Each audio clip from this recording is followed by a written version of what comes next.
Jonni's first game at Penn State, when they announced her name and she was starting and she came out and I was in the stands, I did not miss that.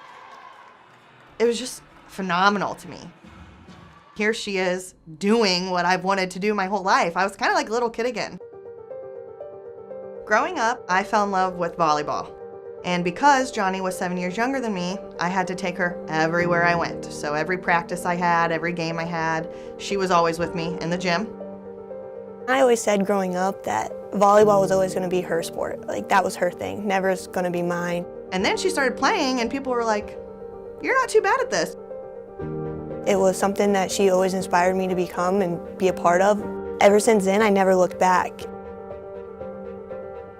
Growing up, we realized that Jonni wasn't really listening very much, and my mom was kind of confused by that. You know, it would take us yelling at her a couple times to get her attention from the TV, and we were a little concerned. Jonni was 4 when we finally realized kind of what was going on, and I was almost a teenager.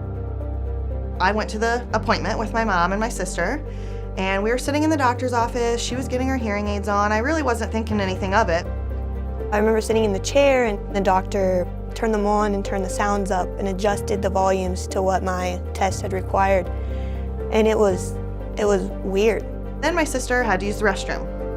So we went into the family restroom. And then hearing the toilet flush and the water run in the sink, it was that moment that I was like, this is a whole new world. The look on her face when she heard them as loudly as she was hearing them now and how people with normal hearing hear them was it was amazing to me. And then also, like, my mom and my sister were so used to talking so loud to me, like, just so that I could hear them, that I remember at one point I just kind of had to tell them, like, quit yelling at me. I was like, I can hear you now. That's kind of when I decided I want to do this for people. I want to give patients kind of the gift of hearing. I decided I wanted to be an audiologist.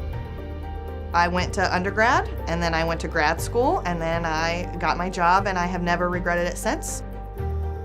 But I always wanted to play at Penn State. When I was younger, Nicole Fawcett had just went to Penn State, and she was kind of close to where I was from, and I wanted to be Nicole Fawcett, play for Coach Rose at Penn State. Well, I was 5'7" and an outside hitter, and unfortunately not really in his wheelhouse of what he was looking for. Penn State was her inspiration school, and she loved it, and that love grew for me. And ever since then, it was just the drive to become a Penn State volleyball player. When Coach Rose approached me and was, "You can play at Penn State," it was immediately, okay, let's do it.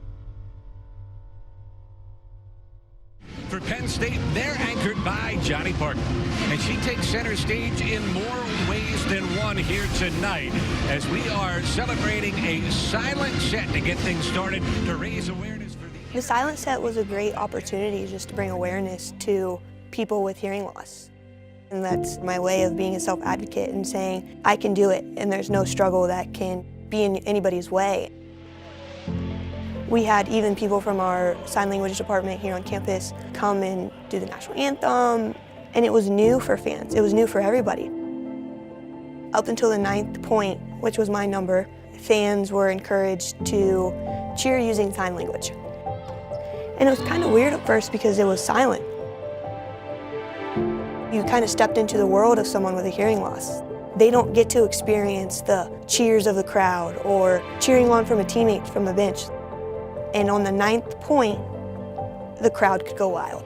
Oh, nice touch. The 9th point, and now they go rowdy. And it was kind of cool on that 9th point. It was a great experience because now people realize what it was like. Watching Jonni, she never let hearing loss define her. I mean, it was something that just became a part of her life. It's just like getting up in the morning, you brush your teeth, like some may put their glasses on. I put my hearing aids in. A big change for her was playing from a small high school. You're talking about a gym with maybe 100 to 200 people to thousands of people. That was one thing as her audiologist we've kind of had to work with.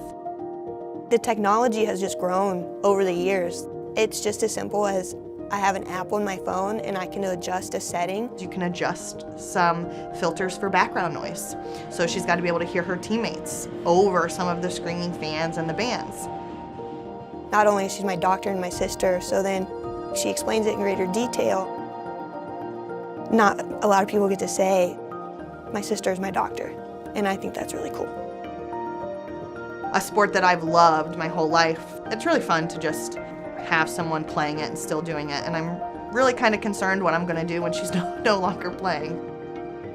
I make most of her games if I can, and I'm loud. Even if I'm not there, I'm yelling, I'm looking at the TV, and it's so fun to see her on TV, you know?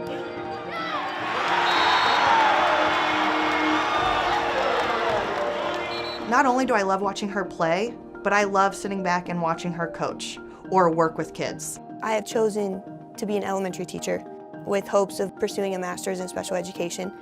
It's just something that I want to inspire little kids just as much as people have inspired me. She wants to help people, and her favorite quote is "chasing greatness." I decided to get a tattoo on my wrist.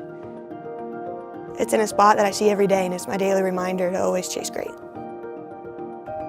Your relationships, your school, your job, volleyball, no matter what, you can do anything you want, and don't let people stop you from doing that.